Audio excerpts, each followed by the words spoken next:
তো আমরা তৃতীয় অধ্যায়ের আইসিটি তৃতীয় অধ্যায়ের একটা ক্লাস নিয়েছিলাম। তো ওই ক্লাসটাতে আমরা যে বিষয়গুলো আলোচনা করছিলাম আমরা একটু আগে আমি রিপিট করছি। সেটা হলো সংখ্যা পদ্ধতি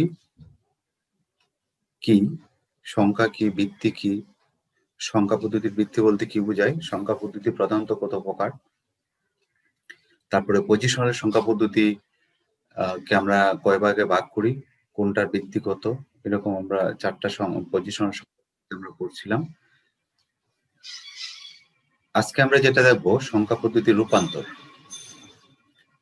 তার আগে আরেকটা বিষয় একটু দেখবো, অনেক সময় পরীক্ষাতে এরকম কোয়েশন থাকে, একটা ক্রম দেওয়া থাকে, ধারা দেওয়া থাকে, সেটা বাইনারি, অক্টাল অথবা হেক্সাডেসিমেল, বলা থাকে পরের পদটা কত। তো এটা প্রায় একটা কোয়েশন থাকে। এটা আমি যেহেতু এটার সাথে প্রাসঙ্গিক, এটা আমি একটু আলাপ করে নিই। ধরো আমরা যদি অক্টাল সংখ্যা পদ্ধতিতে আমরা লেখার চেষ্টা করি, অক্টাল গুলো আমরা যেভাবে লিখছিলাম আমরা যদি একটু দেখি, অক্টাল হলো 0 1 2 3 4 5 6 7, এরপরটা হলো 1 0 1 1 1 2 1 3 1 4 1 5 1 6 1 7, তারপরটা হলো 2 0 2 1 2 2 2 3 2 4 2 5 2 6 2 7, এইভাবে অক্টাল সংখ্যা বলা যায়। পরীক্ষাতে যেটাতে কোনো একটা অক্টাল সিকোয়েন্স দেওয়া থাকে, ধারা, যে অক্টালের কোনো একটা সিকোয়েন্স দেওয়া থাকবে, আমরা ধারা পড়ে আসছি, তো বলা থাকবে দুইটা তিনটা ধারা হলে অ্যাটলিস্ট তিনটা টার্ম থাকবে, তিনটা পদ থাকবে, তার বেশিও দিতে পারে, তিনটা দিয়ে বলবে তার পরের পদটা কত। যেমন আমি এখান থেকে যদি কোয়েশন করি, মনে করি আমি নিলাম, আমি বললাম যে 7, তারপরে নিলাম হলো 12, তারপরে নিলাম হলো 15। অক্টাল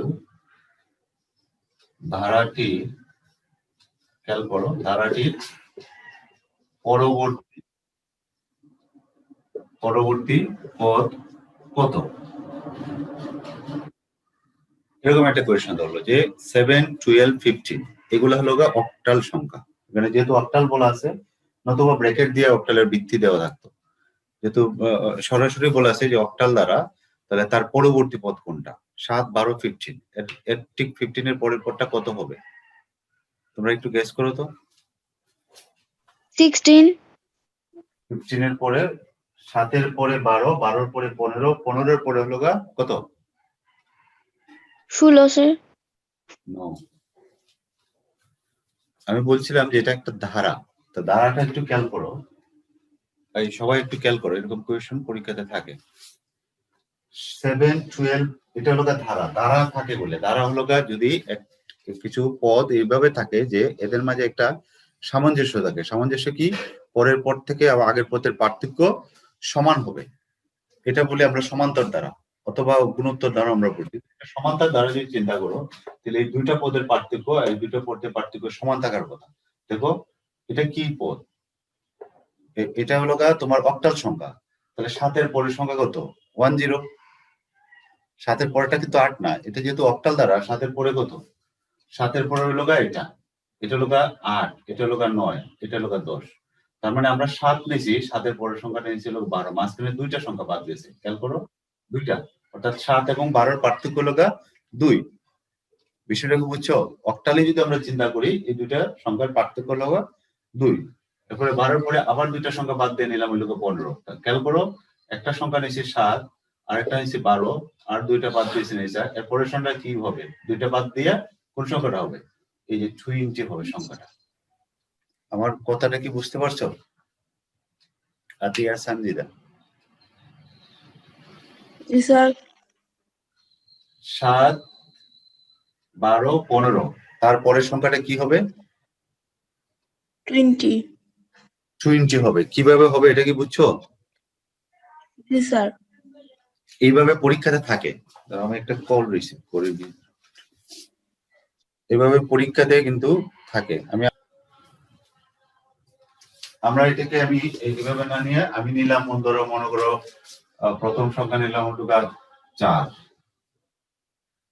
তারপরে নিলাম মনে করো 6, তারপরে 10। খেয়াল করো, তাহলে এই ধারাটার, এই অক্টাল ধারাটার যে ধারাটার আমরা লিখলাম, আমাকে বলো তো এই যে ধারাটা লিখলাম 4 6 10 4 না 7 4 6 এর পরে হ্যাঁ ঠিক আছে 4 6 10 এই ধারাটার পরের পদ কত বলো তো?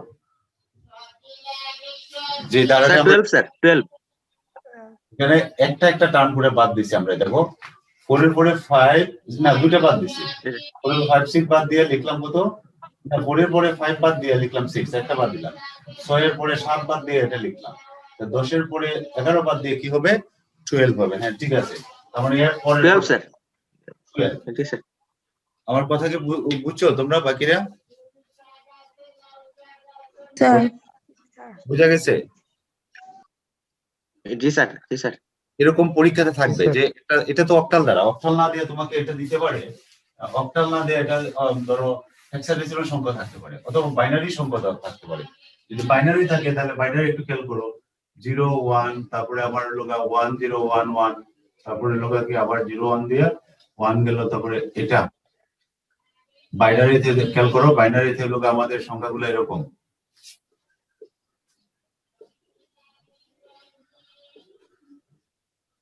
বাইনারিতে সংখ্যাগুলো আমাদের এরকম। আমি কয়েকটা সংখ্যা নিলাম আর কি ক্রমিক, এটা 0, এটা হলো 0, এটা 1, এটা 2, এটা 3, এটা বাইনারিতে 4, এটা 5, এটা 6, এটা 7, এটা হলো 8, এটা 9, আমি দশমিকে নিলাম, এটা হলো 10, এটা হলো 11।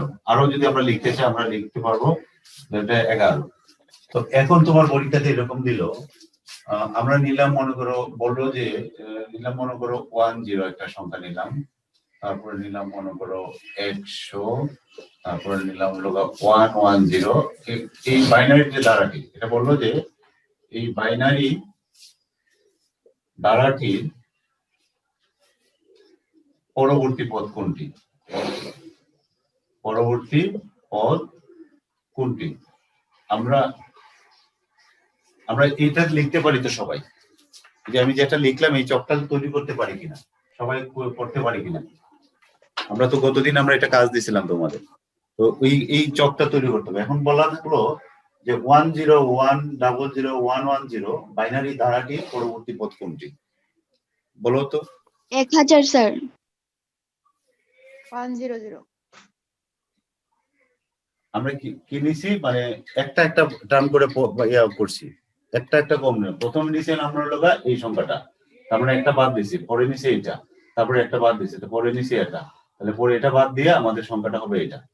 ঠিক আছে, তার মানে এটার পরবর্তী পদটা হবে এটা। বুঝা গেছে এটা? কারো বুঝতে কি অসুবিধা আছে? বলো, প্রশ্ন থাকলে বলো। সাদিয়া জি স্যার। বুঝছো কি এটা?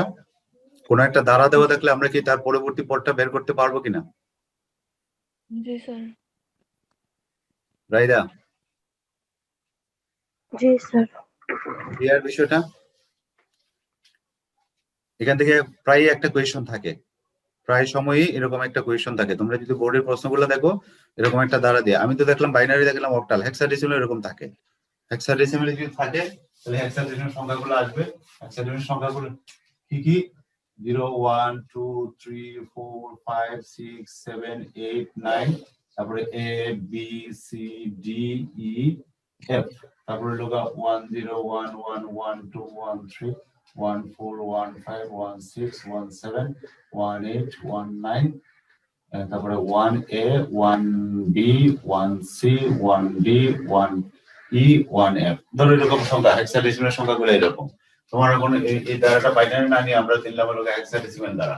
ধরো একটা সংখ্যা নিলাম, আমি নিলাম ধরো একটা সংখ্যা নিলাম 5, আমি নিলাম 3, তারপরে নিলাম মনে করো এ, 5 এর পরে নিলাম এ, এখানে বাদ দিলাম 4টা, তারপরে নিলাম হলো এফ, এখানে দিলাম। এটা একটু চিন্তা করো তো, হেক্সাডেসিমাল ধারাটার পরবর্তী পদ কোনটা?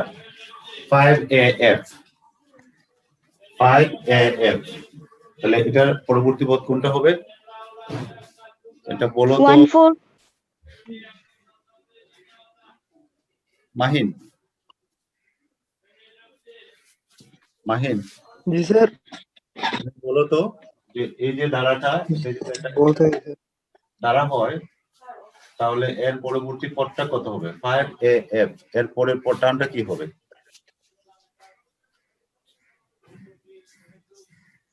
5 দিলাম, এই যে 5 এটা একটা পদ দিলাম, তারপর এটা হলো A, এরপর এটা নিচে হলো F। খেয়াল করো একটা সিকোয়েন্স আছে না, মাঝখানে কয়টা করে গ্যাপ আছে? মাঝখানে গ্যাপ কয়টা করে আছে? একটা টার্ম থেকে একটা টার্মে 14 হবে স্যার। চারটা, মানে F এর পরে 4টা বাদ হবে, তাহলে 1 2 3 4টা বাদ দিলাম, তারপরে পরবর্তীটা কি হবে? তার মানে 14 F এর পরের পদটা হবে 14, অর্থাৎ এটা যদি হেক্সাডেসিমাল দ্বারা হয় তাহলে এর পরের পদটা হবে 15। তাহলে তোমার যেটা বেসিকটা মনে রাখতে হবে, সংখ্যাগুলো কিভাবে লিখে, আমরা যে গত ক্লাসে আলাপ করেছিলাম যে সংখ্যাগুলো ধারাবাহিকভাবে কিভাবে লিখে, এটা তোমাকে লিখতে হবে, লিখে চট করে বের করবে। আর যদি বিগ টু করতে যাও বা করতে যাও তাহলে কিন্তু পেস লাগাই দিবা সরাসরি, তখন মাথায় চলে আসবে দশমিক সংখ্যার কথা। তোমরা ক্রমান্বয়ে লিখে ফেলবা, দেখে ধারাটা কি, লিখতে তো দ্রুত চট করে লিখে ফেলবা। ঠিক আছে? তো এরকম একটা কোয়েশন তোমরা এমসিকিউ পরীক্ষায় পাবো, আশা করা যায় এরকম থেকে একটা কোয়েশন থাকে। তাহলে আমরা যদি কোনো একটা দ্বারা দেওয়া থাকে, দ্বারা থেকে আমরা নির্দিষ্ট পদটা আমরা বের করতে পারবো। কারো কোনো আপত্তি আছে এই বিষয়ে? কারো বুঝতে এখন অসুবিধা থাকলে বলো, তাহলে আমি অন্য টপিকসে চলে যাব। কারো কোনো বুঝতে অসুবিধা হলে বলো। বুঝছি স্যার। ঠিক আছে, আচ্ছা। হ্যাঁ, তার মানে কিছু বলবা? স্যার ওই যদি মাঝখান থেকে যে কোনো একটা সংখ্যা দিয়ে বলে যে এটার বাইনারি বা হেক্সাডেসিমাল, তাহলে এটা কিভাবে বার করবো? সেটা আমরা যাব, এটাই তো আমরা আজকে আলোচনা বিষয় লোক, এটা আমরা ওই বিষয়গুলো নিয়ে কথা বলবো। এটা হলো সংখ্যা পদ্ধতির রূপান্তর।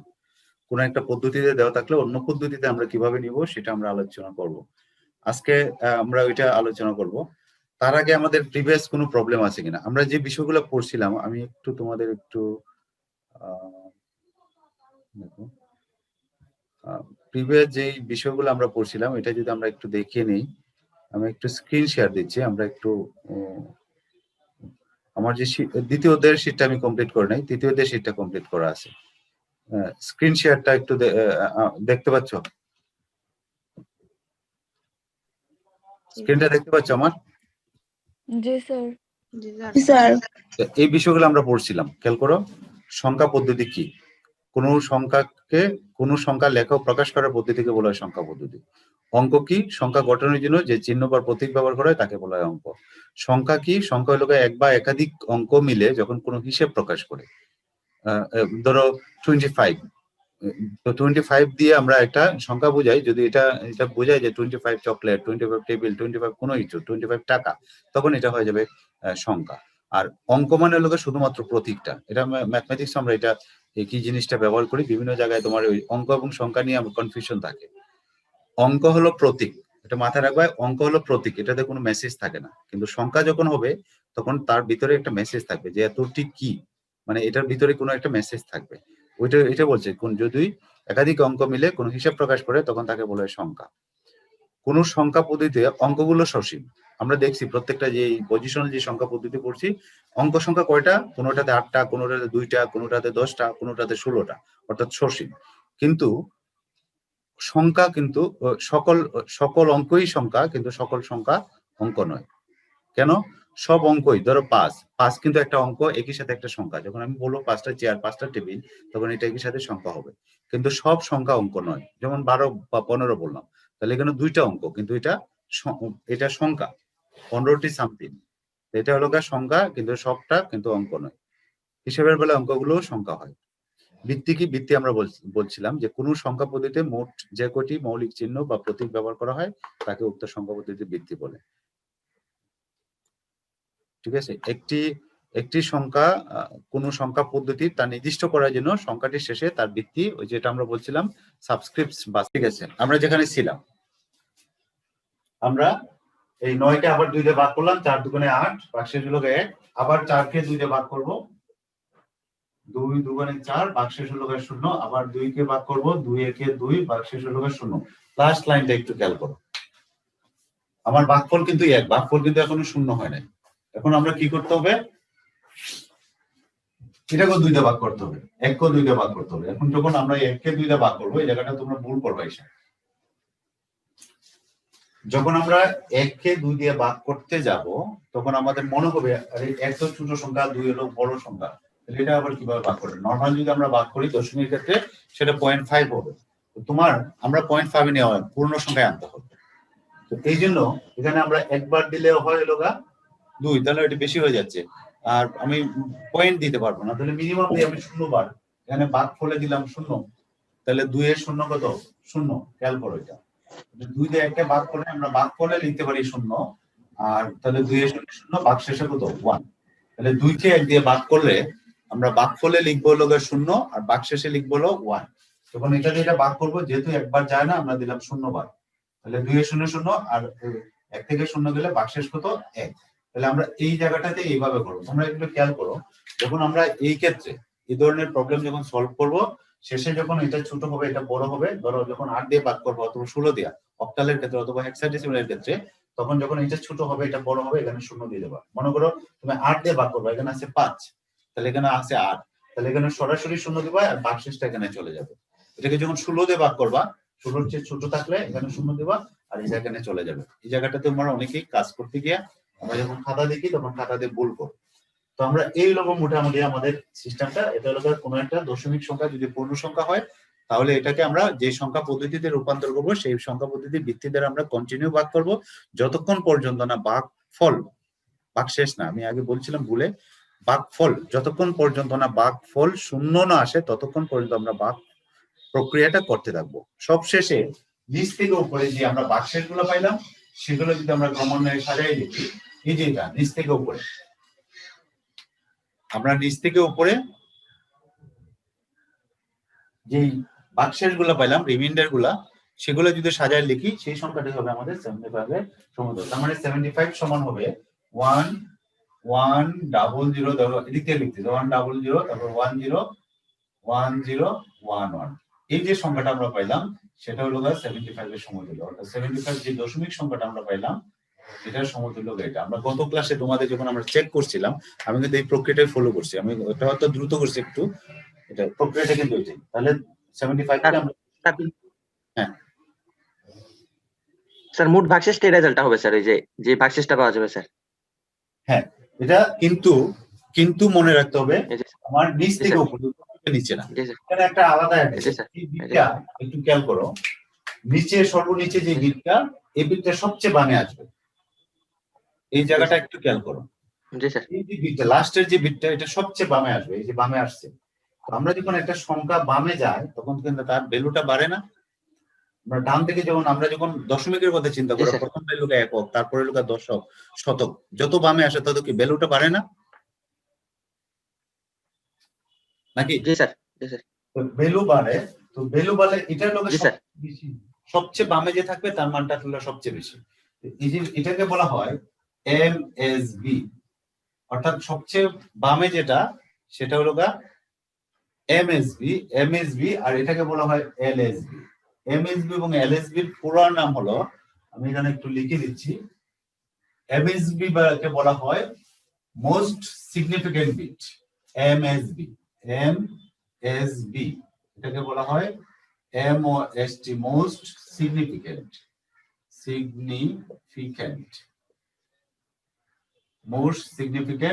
বিট, অর্থাৎ এটার মানটা সবচেয়ে বেশি গুরুত্বপূর্ণ, মানে তাৎপর্যপূর্ণ, মানে সবচেয়ে বেশি। আর এলএসবি হলো লিস্ট, এলইএসটি, লিস্ট সিগনিফিকেন্ট বিট। ঠিক আছে, অনেক সময় থাকে যে এমএসবি আর এলএসবি কি, পুরা নাম কি, এমসিকিউ পরীক্ষা থাকে। তাহলে এই বিষয়টাকে আমরা বুঝতে পারছি কিনা, আমরা কোনো একটা দশমিক সংখ্যাকে বাইনারিতে নিতে হলে আমরা কিভাবে নিব? কারো কোনো আপত্তি, প্রশ্ন?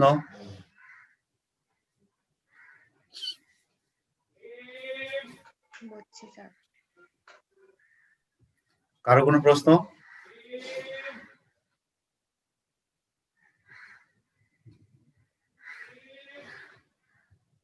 নাই?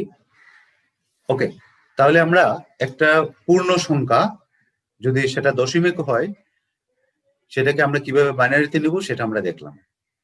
ঠিক আছে, তো নিয়মটা কি? নিয়মটা হলো আমি একজনকে জিজ্ঞাসা করি, দেখি কাকে জিজ্ঞাসা করবো। সামিহা, কোন একটা জি দশমিক স্যার। পূর্ণ সংখ্যাকে আমরা যদি বাইনারিতে নিতে চাই তাহলে প্রক্রিয়াটা কি, কিভাবে করবো? স্যার বাইনারি সংখ্যার ভিত্তি দিয়া ওই সংখ্যারে ভাগ করতে হইব। ভাগ করব, ভাগটা কয়বার করব, কতবার করব, কি কতটুকু করব? যতক্ষণ না স্যার ওই ভাগফলটা শূন্য আসে। রাইট, যতক্ষণ পর্যন্ত না ভাগফলটা শূন্য আসে। ভাগফল শূন্য আসলেই আমরা এটা স্টপ করে দিব। তারপরে কি করব, উপর থেকে নিচে না নিচ থেকে উপরে সংখ্যাগুলোকে সাজাই লিখবো? নিচ থেকে উপরে। নিচ থেকে উপরে। সবচেয়ে নিচের যে বিটটা থাকবে সেটাকে কি বলা হয়? Most significant bit. Most significant bit. আর সব শেষে যেটা থাকবে এটা হলো এটা কি? সব শেষে যেটা থাকবে এটাকে কি বলা হয়? Least significant bit. Least significant significant. Good. তাহলে আমরা এটা ক্লিয়ার আশা করি বুঝছি সবাই। এখন আমরা যেটা দেখবো, যদি ভগ্নাংশ হয়, এটা দেখলাম আমরা পূর্ণাংশ, একটা মানে অখণ্ড সংখ্যা, রাউন্ড। কিন্তু যদি ভগ্নাংশ হয় তাহলে কি করব? তো আমরা যদি একটা সংখ্যা নেই, ধরো একটা ভগ্নাংশ মনে করে নিলাম আমি 625, ধরো এরকম একটা সংখ্যা নিলাম, এখানে আছে দশমিক, এটা আছে 625। তাহলে বললো যে এটা একটা দশমিক সংখ্যা, এতকে ইয়াতে নাও, এটা হলো দশমিক সংখ্যা, এতকে বাইনারিতে নাও, এটাকে বাইনারিতে রূপান্তর করো। এই হলো আমাদের কাজ, 625.625। তাহলে অবভিয়াসলি এটার ডান পাশে যেটা আছে সেটা একটা দশমিক সংখ্যা, দশমিক এবং ভগ্নাংশ সংখ্যা, এটাকে আমরা নিতে যাচ্ছি। ঠিক আগে যেভাবে আমরা পূর্ণ সংখ্যার ক্ষেত্রে কি করছি, ভাগ করছি, দশমিক সংখ্যা, দশমিক যখন থাকবো তখন এটাকে আমরা করতে হবে গুণ। বিষয়টা খেয়াল করো, যখন পূর্ণ সংখ্যা থাকবে তখন কি করব, আমরা এটাকে কন্টিনিউ, যে সংখ্যা পদ্ধতি রূপান্তর করবো সেই সংখ্যা পদ্ধতির ভিত্তি দ্বারা আমরা কন্টিনিউ এটাকে ভাগ করব যদি পূর্ণ সংখ্যা। আর যদি ভগ্নাংশ হয় তখন সেটাকে আমরা কি করব, কন্টিনিউ যে সংখ্যা পদ্ধতি রূপান্তর করবো সেই সংখ্যা পদ্ধতির ভিত্তি দ্বারা আমরা গুণ করব। গুণটা শুধুমাত্র এই জায়গাটাতে এসে তোমরা একটা বলো, গুণটা শুধুমাত্র দশমিকের পরের অংশটুকু করবো, নট আগের অংশটুকু, অর্থাৎ পূর্ণ অংশে গুণ করা যাবে না। তো গুণ করতে গিয়ে কিছু পূর্ণ অংশ থাকবে, কিছু ভগ্নাংশ থাকবে। যখন আমরা একটা গুণ করব তখন কিছু পূর্ণ অংশ থাকবে, ভগ্নাংশ থাকবে। আমরা যখন গুণ করব শুধুমাত্র ভগ্নাংশ অংশটুকুর গুণ করবো, আর পূর্ণ অংশগুলো আমরা যেভাবে আছে এভাবে রেখে দিব। ওই পূর্ণ অংশগুলোই আমাদের পরবর্তীতে এই কাঙ্ক্ষিত সংখ্যা গঠনে সহায়তা করবে। আমরা একটা খেয়াল করি, ধরো আমরা ডাইরেক্টে করি, আমরা চক আকারেও করতে পারি, চক দিয়ে করতে পারি, বইয়ে বিভিন্ন ভাবে করা আছে, আমরা সরাসরি করি। তাহলে ধরো 0.625, তাহলে এটাকে আমরা নিতে যাচ্ছি বাইনারিতে। তো বাইনারিতে নিতে চাইলে বাইনারির ভিত্তিতে আমাদের এটাকে গুণ করতে হবে, যেহেতু এটা ভগ্নাংশ তাহলে কি করতে হবে, গুণ। তাহলে বাইনারির ভিত্তি কত? বাইনারির ভিত্তি হলো 2। তাহলে এটাকে আমরা 2 দিয়ে গুণ করবো। দেখো গুণটা কিভাবে করি, এটাকে আমরা 2 দিয়ে গুণ করবো। আচ্ছা, এর সুবিধার জন্য আমি এখানে একটা দাগ দিয়ে দিলাম। দাগটা দিলাম, আমি ভগ্নাংশটা ওই পাশে রাখবো আর পূর্ণাংশটা এই পাশে লিখবো। তোমরা চাইলে টেবিল বা চক করে করতে পারো, কোনো অসুবিধা নেই।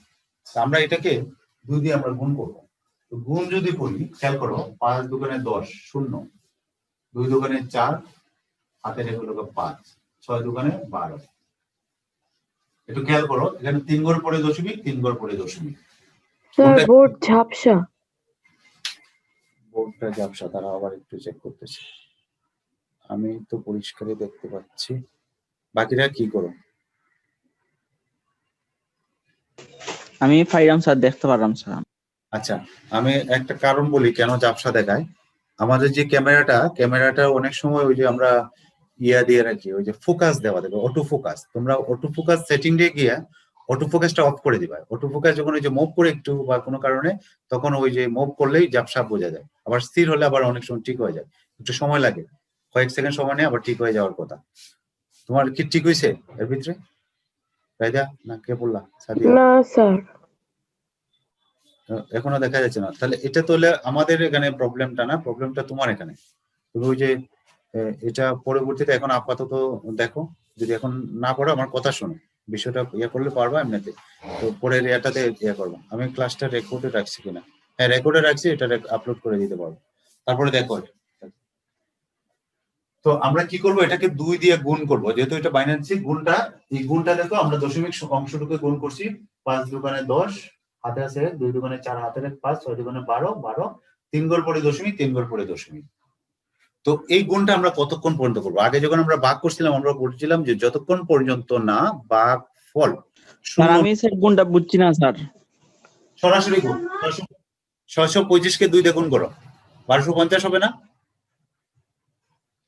625 কে 2 দিয়ে গুণ করো, মনে করো এখানে কোনো বিন্দু টিন্দু নাই। জি স্যার, জি স্যার, জি স্যার, জি স্যার। 3 ঘর পরে দশমিক, 3 ঘর পরে দশমিক দিলাম, শেষ। ঠিক আছে? বুঝতে পারছি স্যার। এখন আমরা এই গুণটা কতক্ষণ পর্যন্ত করব? আগে যখন আমরা পূর্ণ সংখ্যা নিয়েছিলাম তখন আমরা বলছিলাম যে আমরা এই ভাগটা করব যতক্ষণ পর্যন্ত না ভাগফল 0 না আসে। 0 আসলে আমরা স্টপ করে দেব।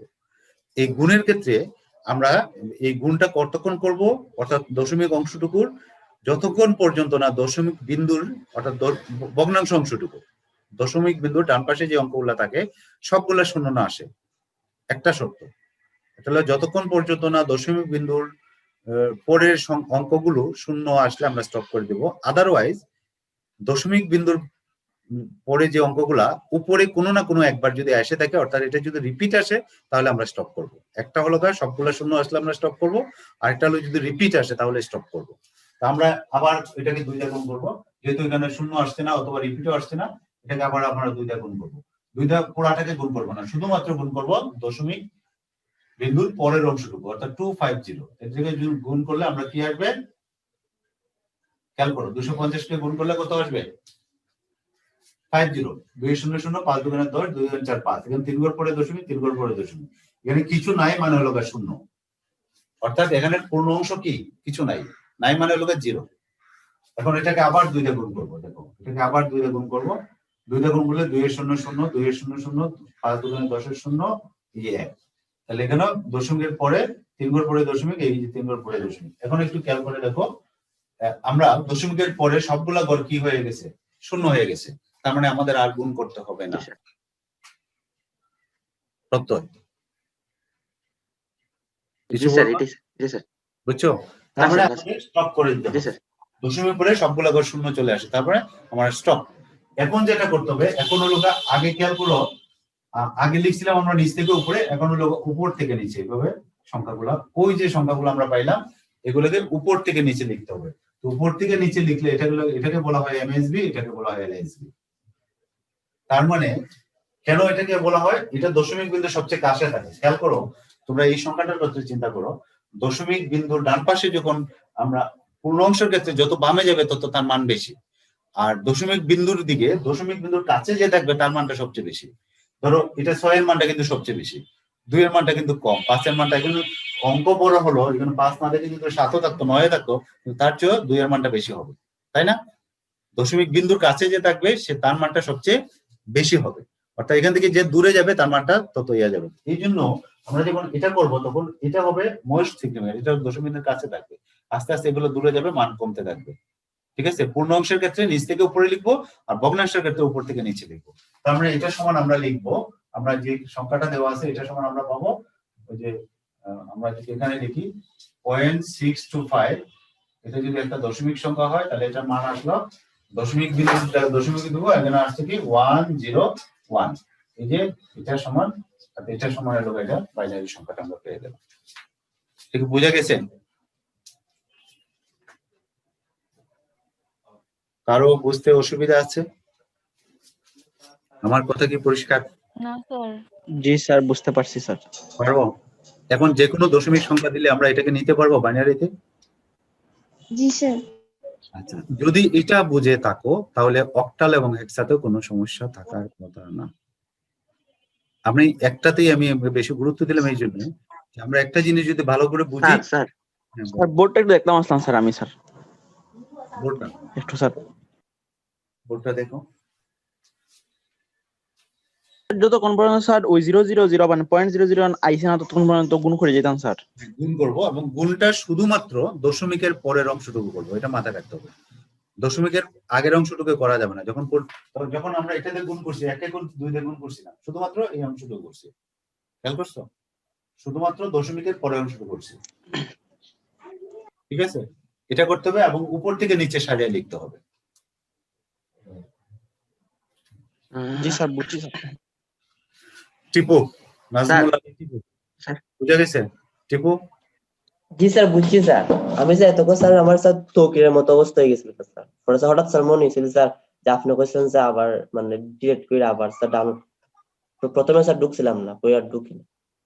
তারপর হঠাৎ মনে হয়েছিল স্যার আপনি কইছেন স্যার ওই ডিলিট করে নেটওয়ার্ক আবার প্রবলেম হইতে পারে, তখন না ওই যে ইয়া করে এটাকে ফালাই দিবা, ইনস্টল করে ইনস্টল করবে, তবে ঠিক হয়ে যাবে। ওকে, প্রথমে স্যার মাথাতে আসছিল না, এরপরে স্যার আবার মাথায় ঢুকছি। ঠিক আছে, আমাদের ক্লাসটা রেকর্ড থাকবে, তারপরে আমি আপলোড করে দিব না এটা। আর এটা হলো এখন এটাতে আমাদের কোনো কোয়েশ্চন নাই, আশা করি সবাই পারবো না। জি স্যার। স্যার আমার একটা কথা ছিল স্যার, এটা বলি। বলো স্যার ওই যে অক্টাল আর হেক্সাডেসিমালের ক্ষেত্রে স্যার ওই যে বেসটা দ্বারা গুণ করবো স্যার, ভাগ করবো 8 আর 16 দ্বারা। হ্যাঁ, আমরা যে সংখ্যা আচ্ছা স্যার, ঠিক আছে। রূপান্তর করব সেই সংখ্যা পদ্ধতির ভিত্তি দ্বারা পূর্ণ সংখ্যা হলে ভাগ করব, ভগ্নাংশ হলে গুণ করব। যা যেই পদ্ধতিতে রূপান্তর করব, কাঙ্ক্ষিত যে সংখ্যা পদ্ধতি সেটার জি, ভিত্তি দিয়ে আমরা গুণ করব অথবা ভাগ করব, যখন যেটা প্রযোজ্য। ক্লিয়ার? এটা আমরা আচ্ছা, ঠিক আছে। আরেকটা অঙ্ক নিই। এটা তো নিলাম জি, স্যার। দশমিক না নিয়ে আমাদের একটা অক্টাল সংখ্যা নিই, অথবা এই সংখ্যাটাকে নিই। ধরো আমরা লিখছিলাম হলো 7562, এটাই তো আমরা করছিলাম।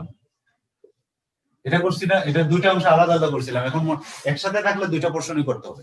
দেখো আমরা 7562 এটা যখন আমরা করব তখন এটাকে 75 কে 75 এর নিয়মে, অর্থাৎ এটা যেহেতু পূর্ণ সংখ্যা নিয়মে করতে হবে, আর এই অংশটাকে ভগ্নাংশের নিয়মে করতে হবে, তারপরে দুইটাকে একত্রিত করতে হবে। ঠিক আছে? যখন এরকম থাকবে পূর্ণ সংখ্যা এবং ভগ্নাংশ মিলে, যখন 75টা করার পরে আমাদের কি আসছিল যেন, আমি মুছে ফেলছি, যেটাই আসে এটা, আর এটার পরে আসছিল যেটা, এটা জাস্ট ওইটা বসা দিতে হবে। এটার সমান যেটা আসছিল 1 কি যেন 101, আর এখানে যেটা আসছিল সেটা বসাতে হবে। বসায় যেটা হবে সেটা হলো কাঙ্ক্ষিত বাইনারি সংখ্যা। ঠিক আছে? অর্থাৎ যদি পূর্ণাংশ ভগ্নাংশ মিলে থাকে তাহলে পূর্ণাংশটা পূর্ণাংশের নিয়মে করতে হবে, ভগ্নাংশটা ভগ্নাংশের নিয়ম করতে হবে। ঠিক আছে? এবার আমরা আসি, এটাকে বাইনারিতে না নিয়ে ধরো এটাকে আমরা অক্টালে নিতে যাচ্ছি, অক্টালে। এটাকে আমরা অক্টালে রূপান্তর করবো। ঠিক আছে? তাহলে যে সংখ্যাটা দেওয়া আছে সেটা হলো দশমিক সংখ্যা, এটাকে নিব আমরা অক্টালে। তাহলে অক্টালের ভিত্তি কত? 8। অক্টালের ভিত্তি 8। 8। যেহেতু 8, সুতরাং এটাকে 8 দিয়ে ভাগ করবো, তাই তো? নাকি 16 দিয়ে করবো? 8 দিয়ে করবো। তো আমরা এটাকে 8 দিয়ে ভাগ করবো। তা 8 দিয়ে ভাগ করি, 8 12 96, 8 10 80, 8 9 72। তাহলে আমরা 9 বার যাবে, খেয়াল করো, 8 9 72। তাহলে 75 থেকে 72 গেলে কত থাকবে? স্যার 3 থাকবে। আচ্ছা, এখানে আরেকটা জিনিস একটু বলে রাখি তোমাদের অনেক সময় ওই ব্রেইন ডিস্টার্ব করে, অনেকেই কি করো 8 9 72 করে এখানে 72টা লিখে ফেলো, 75 এর নিচে 72 লিখে ফেলো। এই 72 এখানে লিখে যাবে না, এখানে লিখতে হবে ভাগফলটা। আমরা যখন খাতা দেখি তখন মনে মনে চিন্তা করে 8 নং 72, ওখানে 72 লিখে ফেলো। তো একটা লাইনে যদি একটু গন্ডগোল লাগে তাহলে পুরাটাই দিকেন যাও, পুরাটাই তো ভুল। ঠিক আছে? তো এটা খেয়াল করতে হবে। এখানে আমরা লিখবো হলো ভাগফলটা, এখানে লিখবো আমরা ভাগফলটা 8 9, তার মানে হলো ভাগফল হলো 9, ভাগশেষ হলো 3। আবার এটাকে 8 দিয়ে ভাগ করবো, 9 এর মধ্যে 8 যাবে কয়বার? একবার। 8 একে 8, ভাগশেষ হলো 1। ঠিক আছে? এখানে কি শেষ করবো না আরো করবো? আরো বাকি আছে। আরো করবো স্যার, করবো। আরো করবো। কেন করবো? কারণ ভাগফলটা আমার শূন্য আসে নাই। আমাদের নিয়মটা কি, এখানে যখন আমার এটা বড় হবে এটা ছোট হবে, এখানে কি দিব? 0 0 স্যার। স্যার, 0। এখানে 0 দিব, আর এখানে যেটা থাকবে এটা এখানে থাকবে। এই যে আমাদের কাজ শেষ। আমরা নিচ থেকে উপরে আমরা যদি সংখ্যাটা লিখি 113, তার মানে 75, অক্টালে যদি নেই তাহলে 113। আমরা এটাও একসাথে করে ফেলি। ধরো 625, এটা যেহেতু অক্টালে নিব তাহলে অক্টালের ভিত্তি হলো 8, এটা 8 দিয়ে আমরা গুণ করব। 625 এটার যেহেতু ভিত্তি, এটাকে নিব আমরা অক্টালে, 8 দিয়ে গুণ করবো। তাহলে 8 দিয়ে যখন গুণ করবো, আমি এখানে একটা দাগই দিলাম, 8 দিয়ে গুণ করি, 5 4 40, ডাইরেক্ট গুণ করবো। তুমি দশমিক বিন্দু আছে না নাই এটা পরে হিসাব করো। 5 4 40, 4 40, 8 2 16 আর 4 20, 16 আর 4 হলো 20, 2 হাতে রয়েছে 6 48। কত ঠিক আছে কিনা? ফার্স্ট লাইনে তো মিলে গেল, মানে হয়ে গেল। ঠিক আছে না? 5 8 40, 4 হাতে রয়েছে 8 দুগুণে 16, 8 4 20, 2 হাতে রয়েছে 6 48 আর 2 50, 3 ঘর পরে দশমিক, 3 ঘর পরে দশমিক। তার মানে দশমিক পরে সবগুলা ঘর কি শূন্য চলে আসছে, তার মানে আমার আর গুণ করতে হবে না। খেয়াল করছো? তার মানে আমাদের যে সংখ্যাটা আমাদের ছিল যে 75.625, এটা হলো দশমিক সংখ্যা, এটার সমতুল্য সংখ্যা কি হবে? এখানে যদি একটাই আছে তাহলে আমরা এইভাবে লিখবো, আর এখানে লিখবো 113 এবং 113, আর এখানে লিখবো দশমিকের পরে কি লিখবো 5, অর্থাৎ আমরা এটা হলো আমাদের অক্টাল সংখ্যা। বুঝা গেছে? এটা এই যে 75675 এর সমান হলো 113, আর 0.625 এটাকে যদি আমরা অক্টালে নেই তাহলে পাবো হলো 0.5। বলো এখন তোমাদের কোনো কোয়েশ্চন থাকলে বলো। স্যার বলো। ওই গুণ স্যার যতক্ষণ পর্যন্ত শূন্য শূন্য না আসে ততক্ষণ পর্যন্ত করব। আর আরেকটা কি বলছিলেন? আরেকটা বলছিলাম, যদি ধরো শূন্য আসতেছে না, তুমি বারে বারে করতেছো রিপিট আসে স্যার, রিপিট। রিপিট, অর্থাৎ তুমি দশমিকের পরে যে সংখ্যাটা আসলো, মনে করো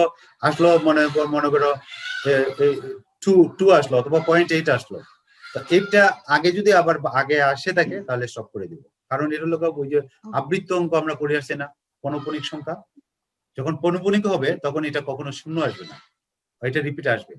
দেখবে 2 বার 4 বার 5 বার পরে রিপিট আসবে মাস্ট। আইদার যখন তুমি এটাকে 2 দিয়ে 8 দিয়ে গুণ করবা, হয় শূন্য হয়ে যাবে অথবা এটা রিপিট আসবে। ঠিক আছে?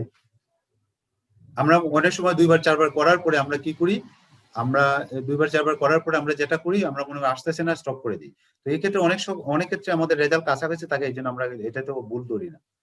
ধরো 2 3 বার 4টা স্টেপ করার পরে, কিন্তু এটার নিয়মটা হলো যদি সংখ্যা হয় এটাকে যদি আমরা গুণ করি, আদায় জিরো হবে অথবা রিপিট হবে। আর জিরো আর রিপিট যদি দুইটার কোনোটাই না হয় তখন এটা আবার অন্য ইয়া হয়ে যাবে, সেটা হলো অনাবৃত সংখ্যা। এটা আমরা নিয়ে কথা বলবো না পরে। তো আমরা আজকে যেটা আলোচনা করলাম সেটা বুঝতে পারছি কিনা? আমি জি তোমাদের একটা স্যার। কাজ দিব এখন। জি স্যার। তাহলে এই অক্টাল হলো আমরা অক্টাল 8 দিয়ে ভাগ করব, হেক্সাডেসিমাল হলে 16 দিয়ে ভাগ করব, বাইনারি হলে 2 দিয়ে ভাগ করব। অর্থাৎ এখানে কোন সংখ্যা পদ্ধতিতে আমরা রূপান্তর করতেছি সেটা আমাদের মূল কথা। ঠিক আছে? এখন আমি তোমাদের একটা কাজ দেব, কাজটা একটু দেখে নাও তোমরা। আমি স্ক্রিন শেয়ার দিচ্ছি, তোমরা ওই স্ক্রিন শেয়ারের একটা ইয়া নিয়ে নেব।